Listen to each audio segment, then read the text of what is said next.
Repsol i la Sala Trono de Tarragona han firmat de nou un conveni de col·laboració per tal d'impulsar les activitats que fa la Sala Trono per promoure l'art i la cultura al territori. Joan Negrier, director del FIT, i Josep Bertran, responsable de comunicació i relacions externes de Repsol a Tarragona, han dut a terme la signatura.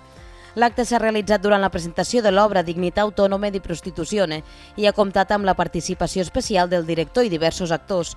Aquesta obra de Luciano Melchiona i Beta Chianchini inaugurarà la quarta edició del FIT els dies 14 i 15 de juliol al Teatre Metropol. Aquesta nova edició manté l'objectiu de ser un punt de trobada de nous llenguatges escènics i una porta oberta a nous talents a nivell nacional i internacional.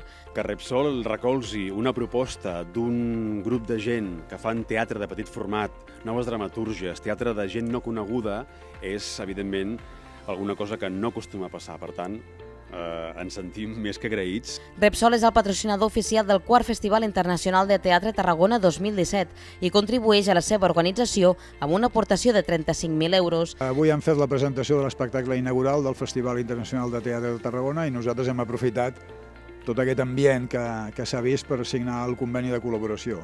Repsol dona suport al festival des dels seus inicis. Aquest compromís encaixa en el marc de les especials relacions que Repsol manté amb la ciutat de Tarragona i s'afegeix amb les col·laboracions que es duen a terme amb l'Ajuntament i amb les entitats de la ciutat.